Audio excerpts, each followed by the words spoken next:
Got a few last minute details to take care of here. Getting ready to do some channeling. So we say hello to the light. We ask the light to come and be with us.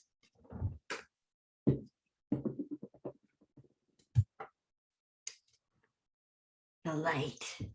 I'm all about the light.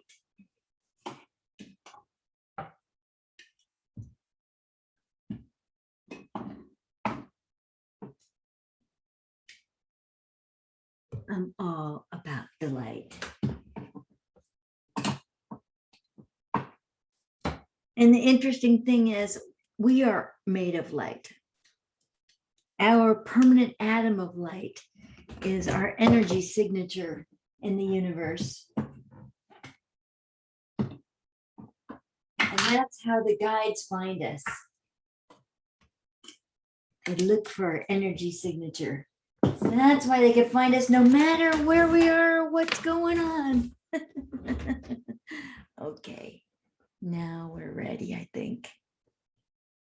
All right. Well, I bless you all and I thank you for being here. This is lovely for me. I hope it's good for you.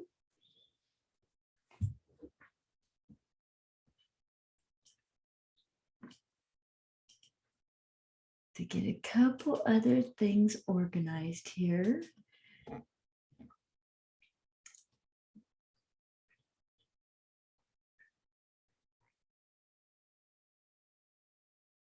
Okay. I'm going to get back to you, Roberta, on that.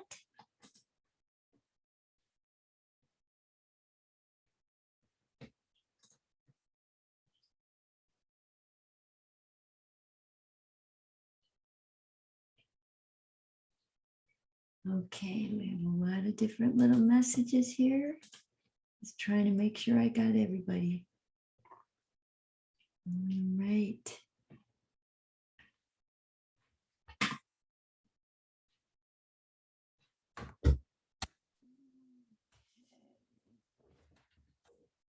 I have to do something with this right.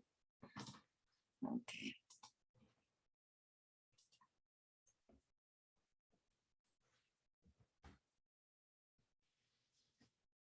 All right. We're doing this thing. And I suggest that you refine your question to a single sentence. Get it going that way, and then I will address it from that place. In the meanwhile, I'm going to take you through a little process of guided meditation, just a little quickie to put us in touch with the light of our soul, because that is so essential, so important that we are in the light of our souls in order to be whole, to be connected to the divine, and to connect our intuition and all the other things that make us magical. Okay.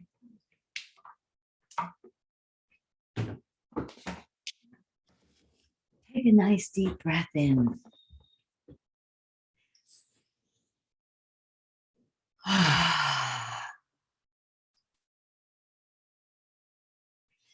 And release it forcefully and fully. Take another deep breath in, maybe starting from the chin on the chest and filling the lower belly first. So that your head comes up and exhale at the top.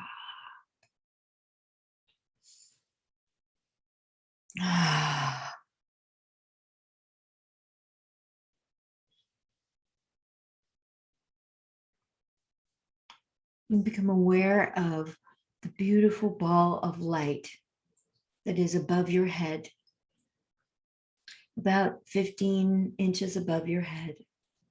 That is the light of your soul. And as you become aware of that, you may find yourself feeling the energy of your soul moving around and through you. You may even find that the energy of your soul is pouring into your physical body, filling the gap between the crown chakra and the soul chakra, and everything in the physical body below that.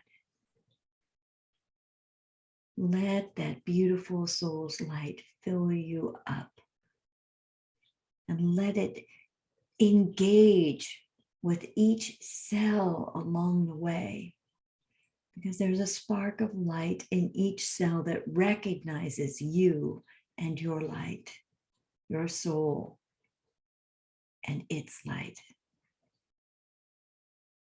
For your soul is what created your physical body and what created your personality. Your soul chose you. Out of 7+ billion people on the earth, your soul chose you. So this is an important relationship. And the nearer, the better. The closer, the stronger. The deeper your relationship with your soul, the more aligned and in communion with the divine you can be. Beautiful. Now let your soul anchor itself in your feet, and then go all the way through your feet into Mother Earth, into the center point of the planet, the balance point. For you are as connected to the earth through your physicality as you are connected to the divine through your spirit, through your soul, through energy. Good, and that has connected you up with the divine as well. Very nice, ladies and gentlemen. I'm watching my Facebook page and I'm looking for comments and so forth. Patricia Hattima Chamberlain, hello. I haven't seen you for a long time. How wonderful to see you here. Thank you for tuning in. Did you want to ask a question? I'll let the electronics catch up. Sometimes it takes a minute for Facebook to come up with the actual words of your question. And questions are so important. I've been a channel since about 1988. And I learned to channel so that I could be in a class that had a requirement, a prerequisite of being able to channel. And I did not know how. And I was committed to being in this class.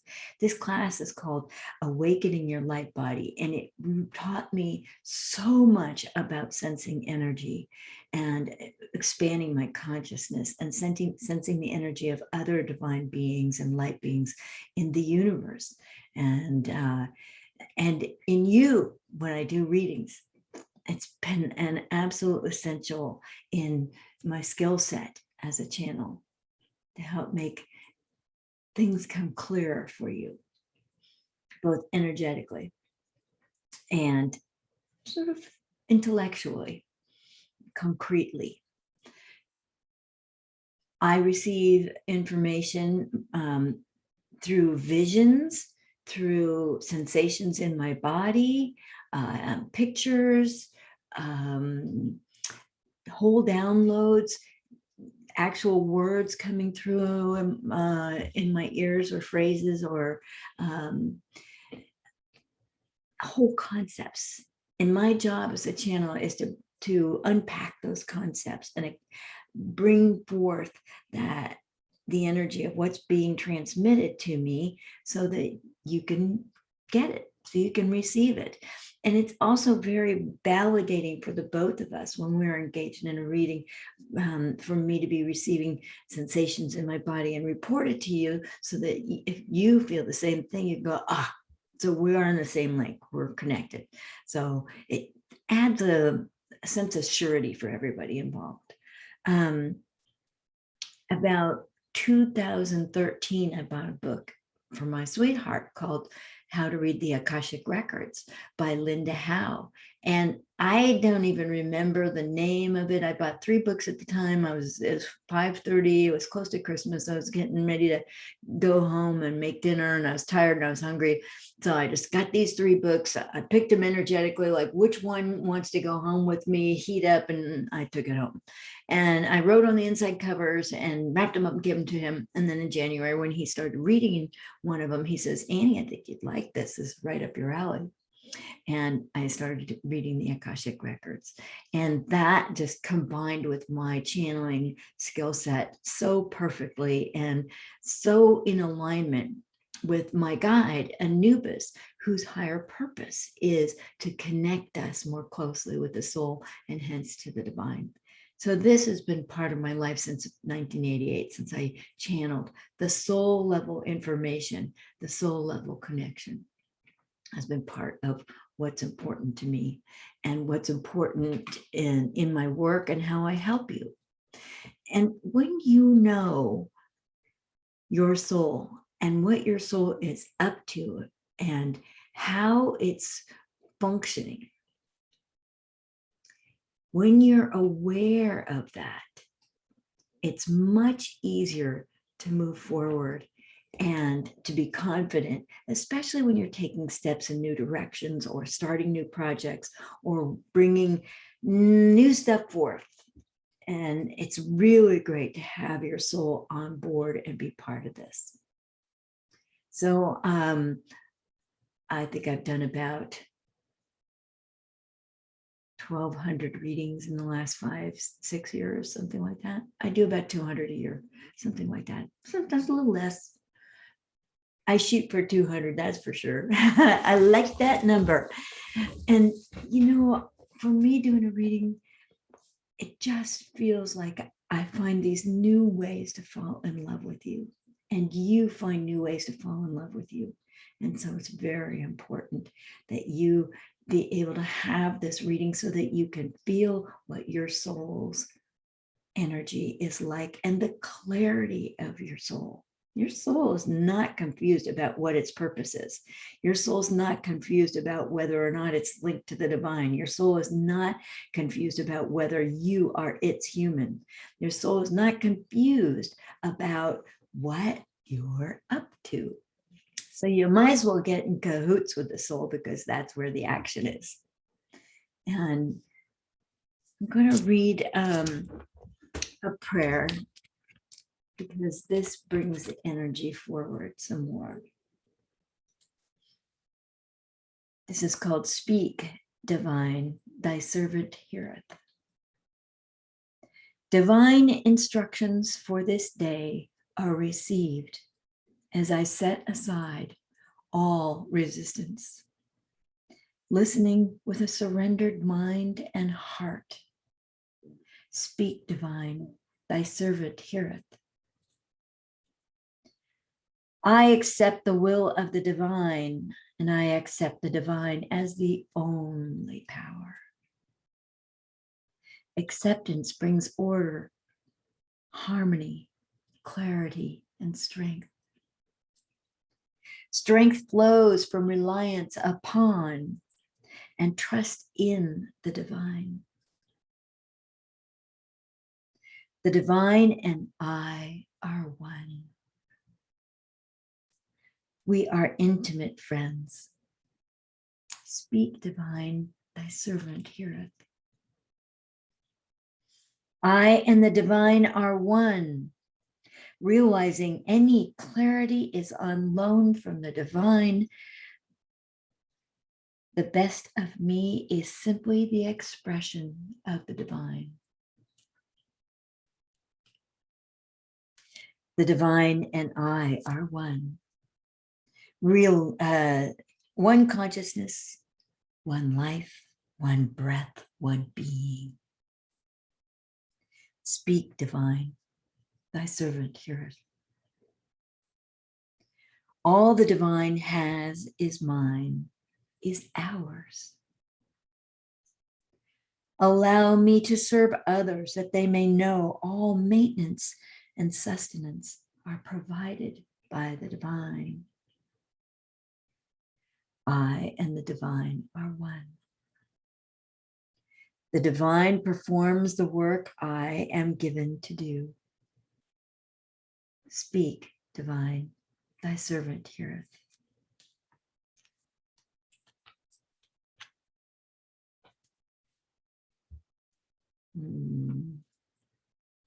I look forward to answering any questions you might have about your health. I'm very good with that. I have recovered from being disabled with MS. I no longer have MS. I don't take any meds for it. My nervous system is in great shape. I'm having a wonderful life without MS anymore. Multiple sclerosis is what MS stands for. And that was a big effect on me. I was very ill for about 10 years. I had to be taught to walk again. My right arm was completely useless, and I had to learn how to eat and how to write again and do all these hand movements because my right is my dominant hand.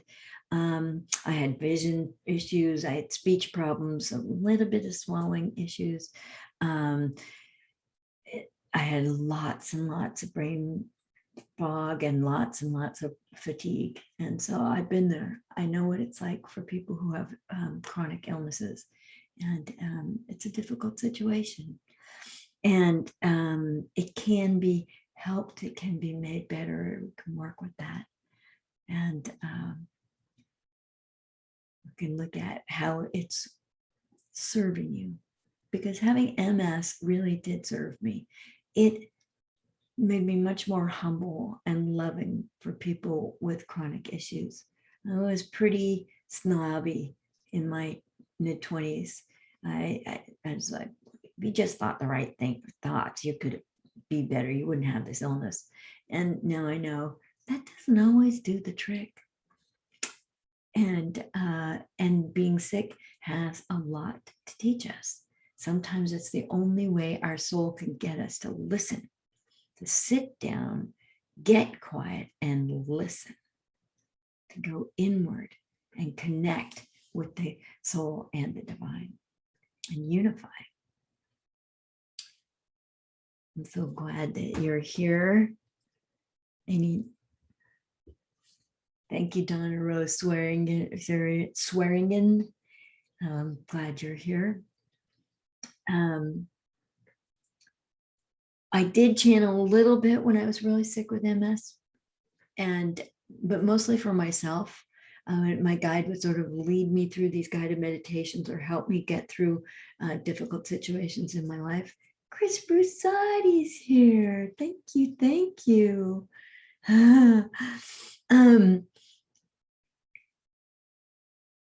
Being ill taught me a lot about humility and being in the present moment, being grateful for what was working and not just focusing on what wasn't working. It was a way to learn how to really make sure I got out and did a little bit of walking every day, as little as I could at certain times. And when I was learning to walk again, I had to walk up the driveway and walk back home, and that was it for the day. I was done for.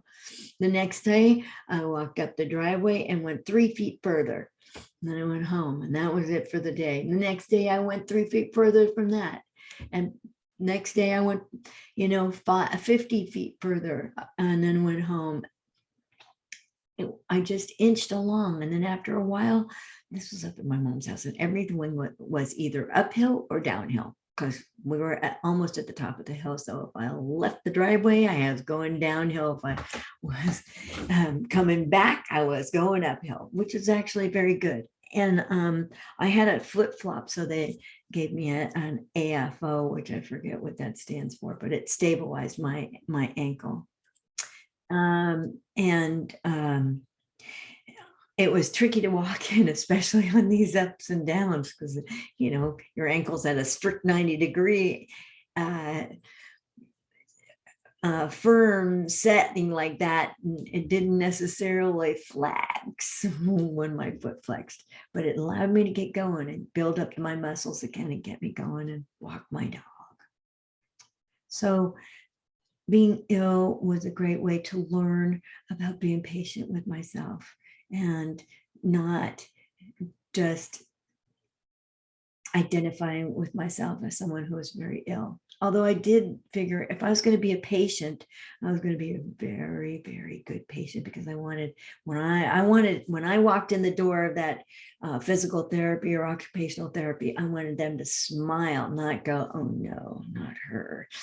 But, I wanted to, and I wanted to receive everything that they had to offer. So I became very, very teachable. And I had to let go of my pride because it just didn't look good. It didn't look good. I stumbled over my words. It was tricky.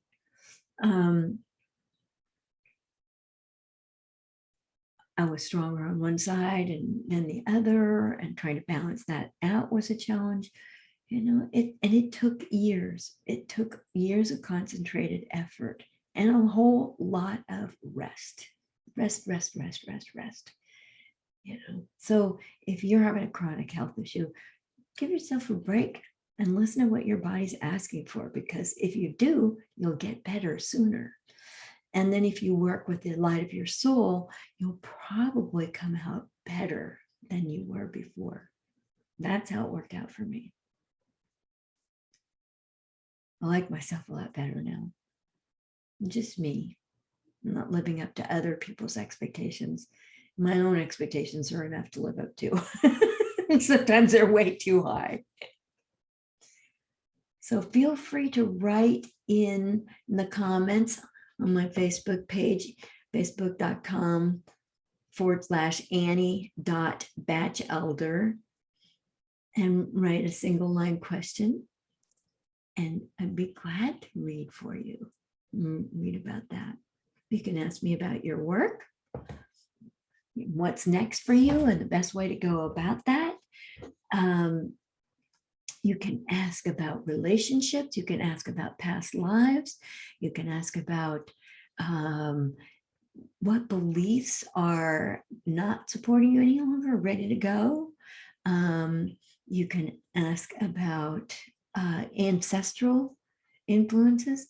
One of the things about the Akashic Records is it really taught me about how influential our ancestors are in our lives. They have a lot to do with our programming and our reactions to life right now. It's just that way. And sometimes we have to let them go and to help them adjust their expectations of us,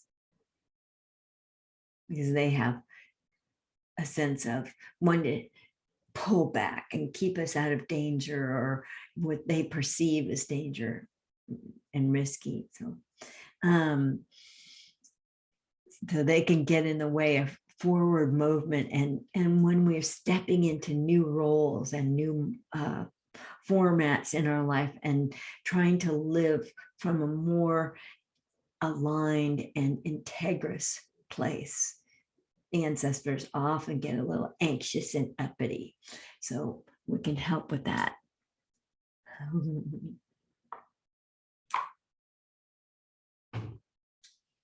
If nobody asks a question, I'm going to read from my book.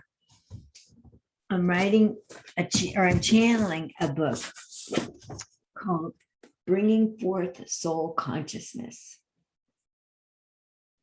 And the Akashic beings of light are channeling that through me. And it has been really revealing. And it's, again, right in alignment with my guide Anubis's higher purpose and the work of the Akashic Records, which is very soul-based, soul-level information. The Akashic Records are in a soul-level plane of consciousness. So that fits together just like a glove.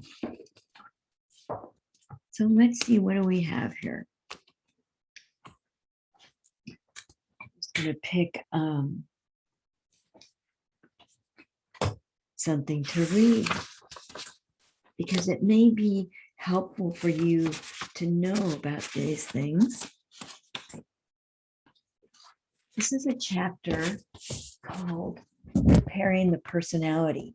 It's channeled by the Akashic beings of light. Sometimes Anubis channels in these too, but this is by the Akashic beings of light.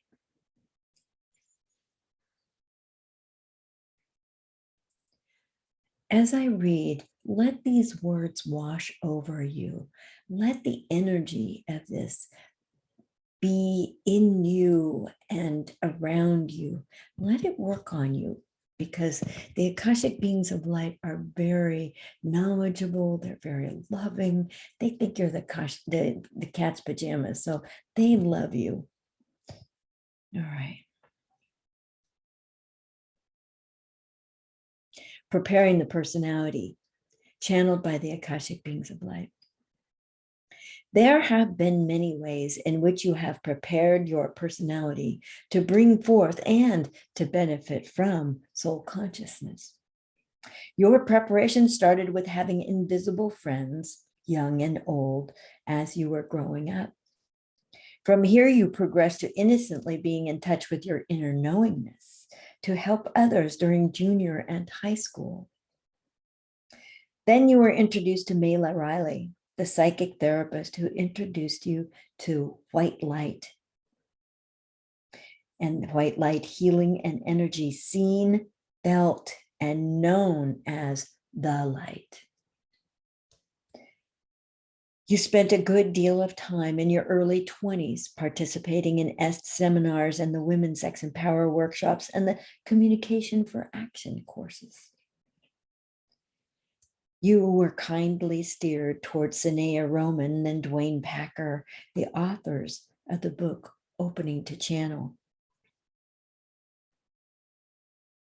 and the originators of Awakening Your Light Body, which allowed you to truly expand your consciousness and heighten your energy sensing abilities.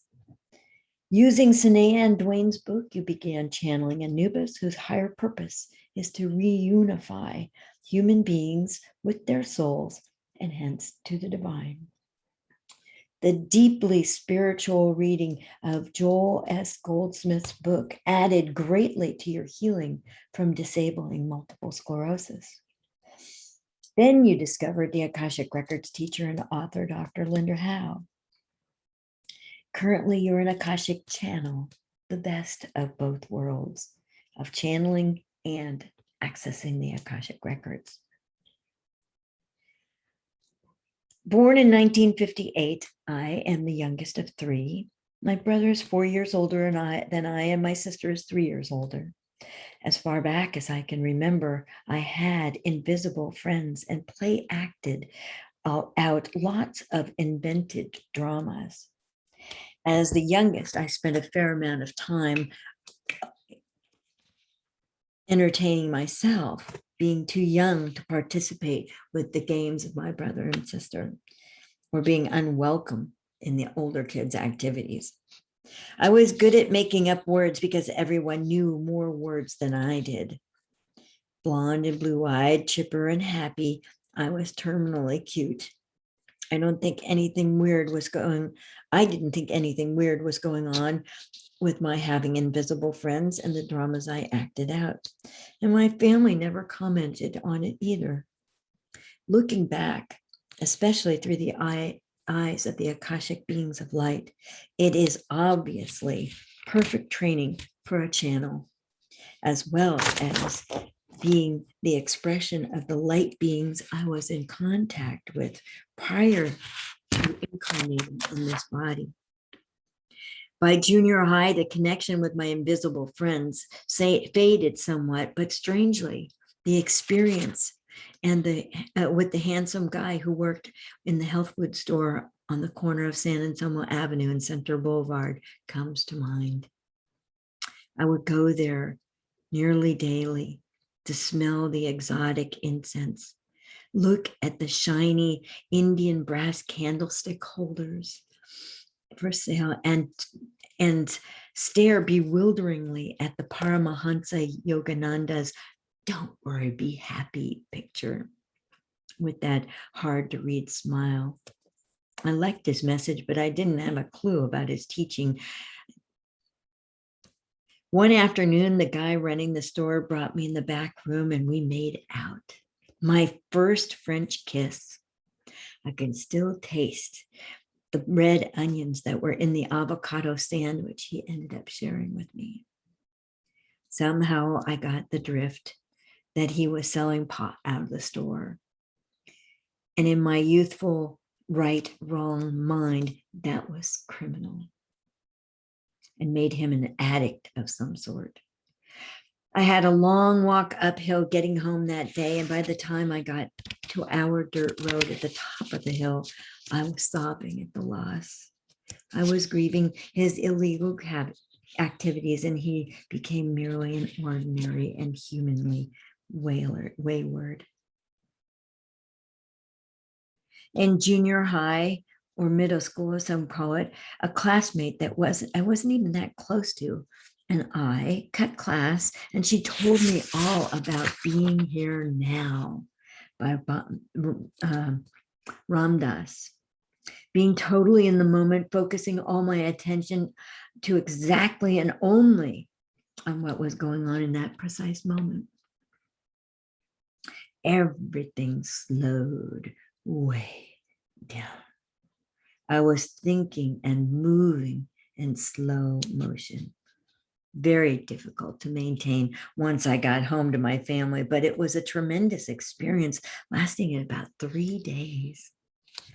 That ability to focus acutely and remain focused has only strengthened over the years and helps me to follow the energy of the channeling and the message of the words.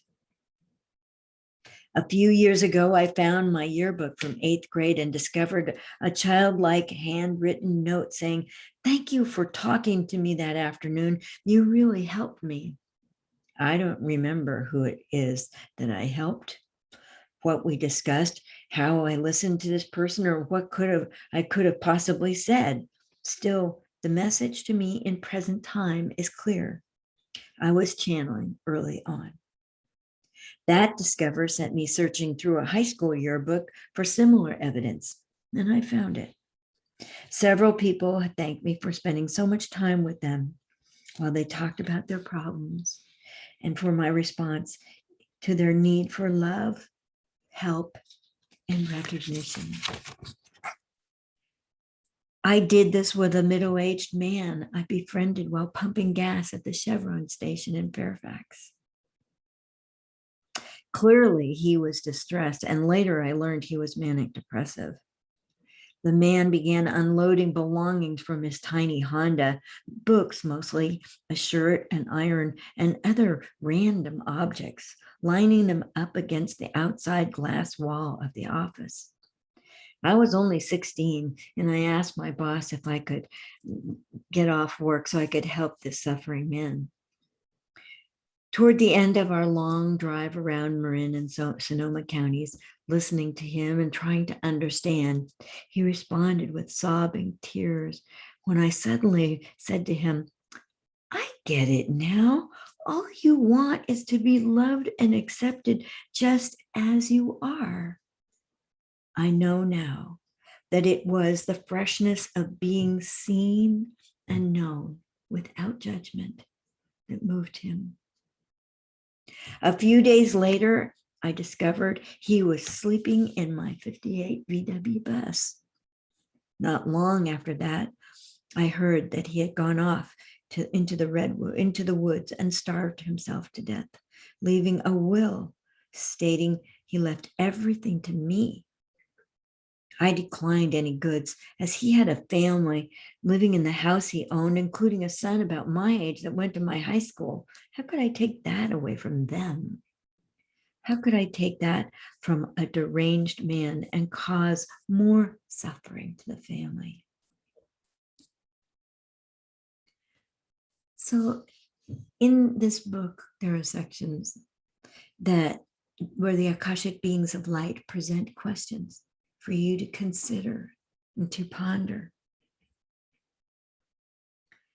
For instance, in what ways has my personality been prepared for the spiritual work and growth I am now experiencing? You might even want to listen to this recording again and write down these questions and your answers to these questions. Another question to ask your soul, the beings of light that you are in contact with. How have I been groomed to be of service to others during this lifetime? You might want to ask also, what skill sets have I developed that help me on my path?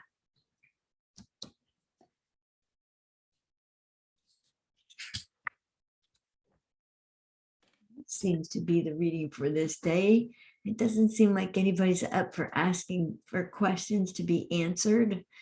I'm refreshing my page just to make sure that the electronics are in keeping pace with us. And nobody's asking any questions. That might just be right for today. That may be all we need to do today. As my teacher, Sanea Roman, said, or actually she was channeling for me, she channels a guide named Oren, and just an incredible guide. Knocked my socks off when I had a reading from him. And that set the real standard for what makes a good reading. What as a channel, who should I be? How should it be? How should it affect people? Her guide said, a samurai knows when to act and when not to act. And that has stuck with me since I was about 23 or 24 years old. And that's about 40 years.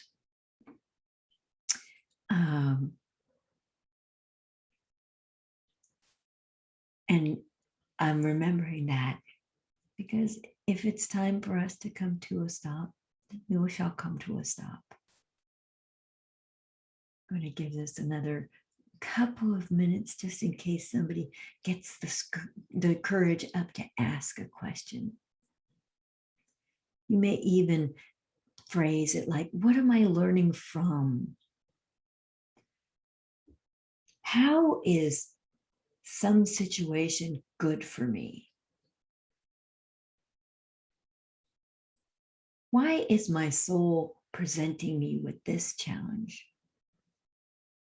The what, why, and how questions really elicit a lot of information, much more than like yes or no. I mean, yes or no is good, but it doesn't go very far, and it doesn't give you the energy behind the answer and the longer explanation, the bigger picture.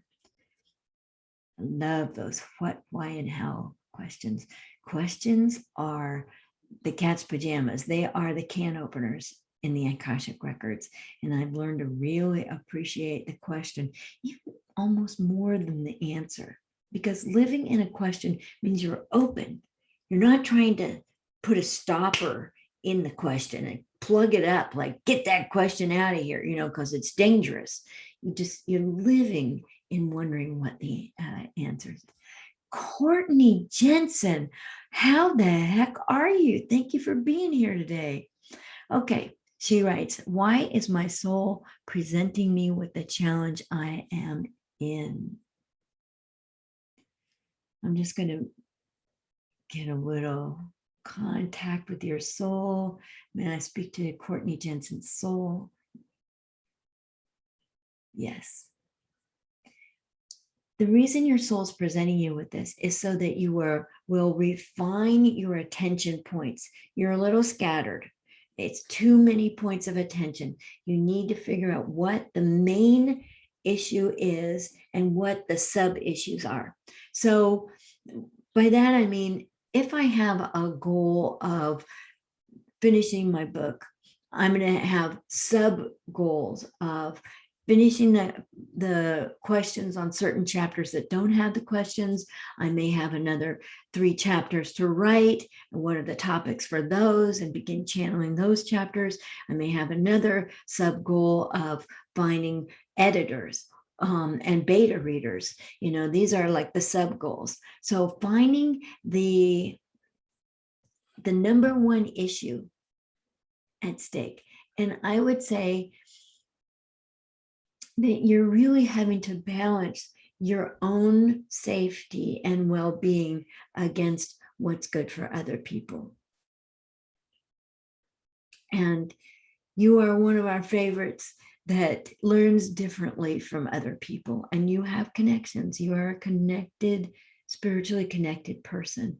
And to be in the energy of your soul, and you may have to go back and listen to the beginning of this recording to get the soul connection download, that little process of energy, bringing in the soul energy to help you. It will help purify and sift out the unimportant stuff, the distractions, and what is so. And I think you're also faced with something I call this before that. It's like, I can't get to this until I clean up my office. I can't get to this until I finish that.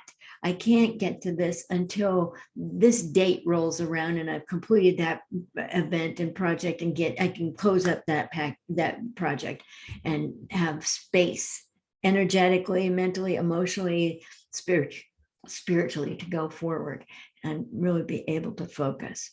So your job is to remain focused on what the main essence issue is. Is it good for you, or is it just good for somebody else? And they want you to do this so that they can be happy. Like, that old thing, some of us who have a little codependence in us learn to do. If you would just change, I could be happy. People do it to us too. If you would just change, they could be happy. Well, it's not my job to make them change. In fact, it's a real big losing strategy, really certain loss strategy.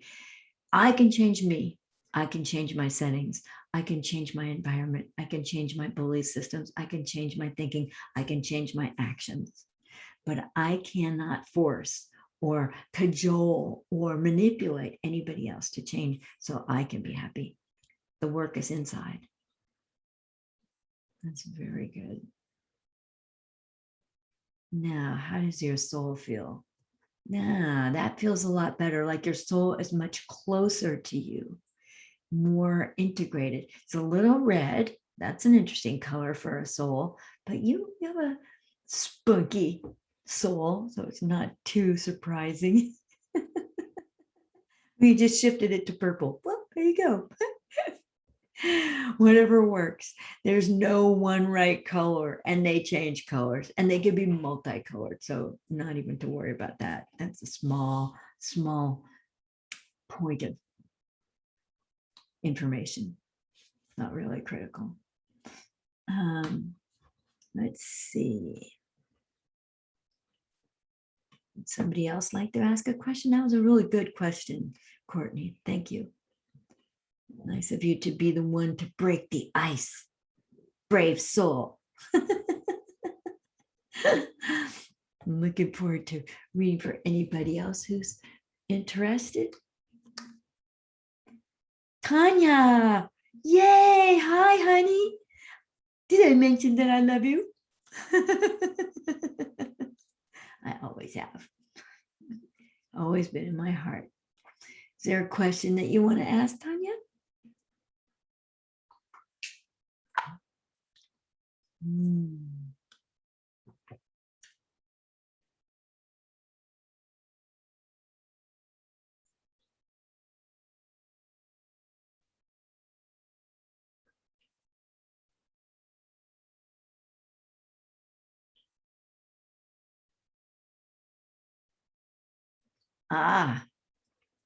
Well, Tanya asked, will I be happy in a relationship soon?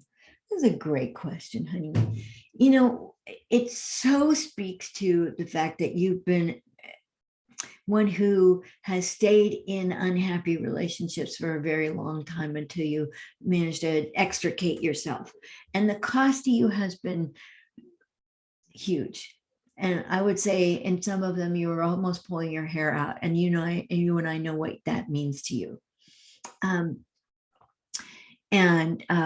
looking at the future. I'm going to throw my consciousness out into the future. Oh, there's somebody showing up in about 3 months. So this person has a great sense of humor. He does not have the body that you might like. He's probably a little bit more, the word they're using is billowy. Oh, I'm so glad to hear that you're having good health issues. That's great recovery. This gentleman is sensitive. He's warm. He's kind.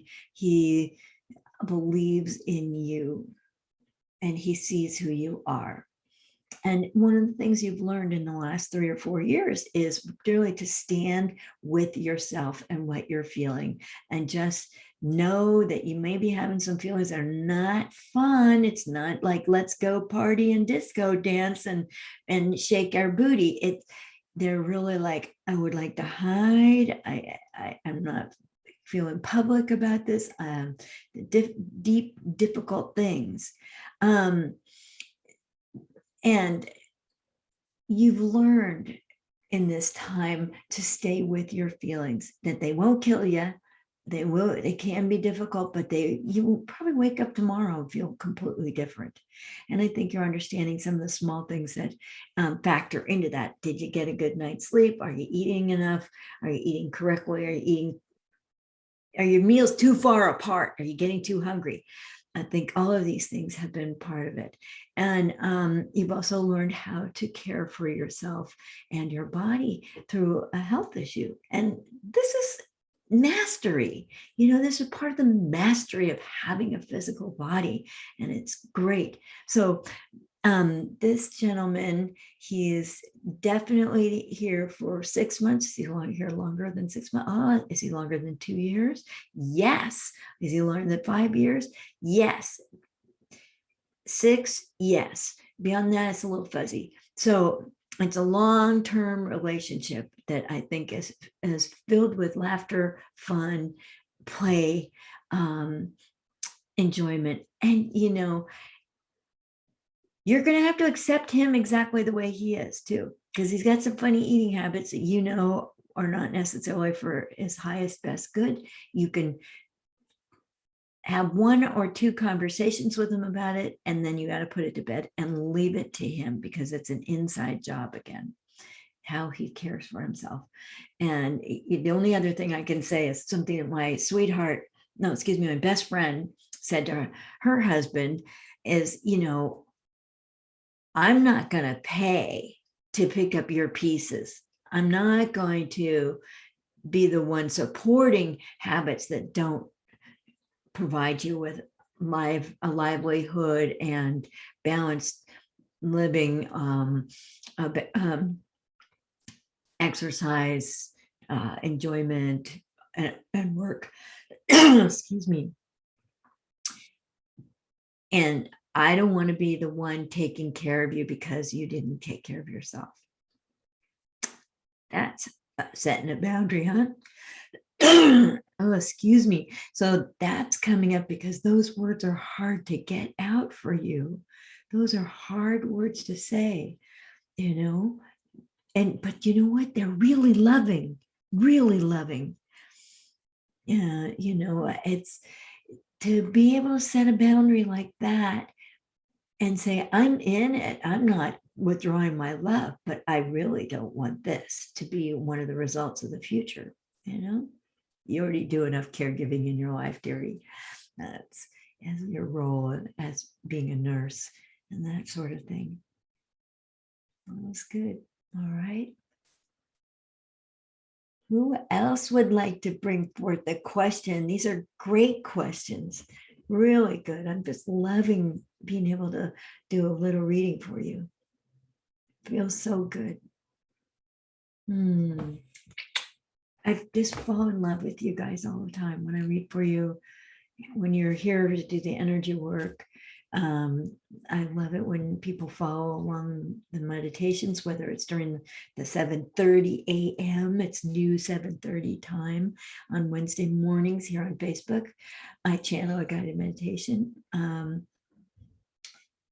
Or if you listen to these meditations and presentations later on, whatever works for you, however you take it in, that's your choice. And I honor that. That's the right way to go about it. Make it work for you. All right.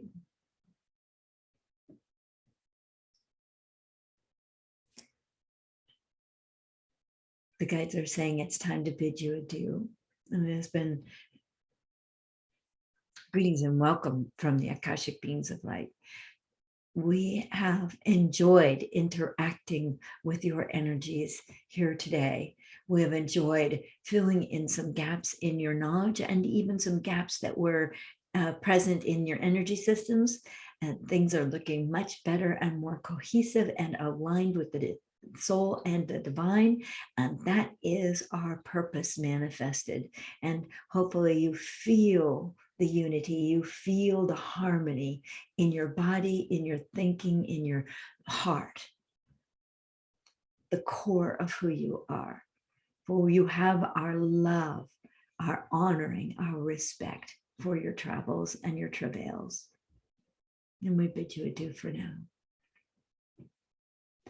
Thank you, folks. Don't be afraid to listen to this again so that you can go back and answer some of those questions about how has your personality been prepared for what you're up to and what you're doing in this life. It's an interesting question. I love you, Tanya, Courtney, Chris Brusati, and Donna Swearingen, and who else?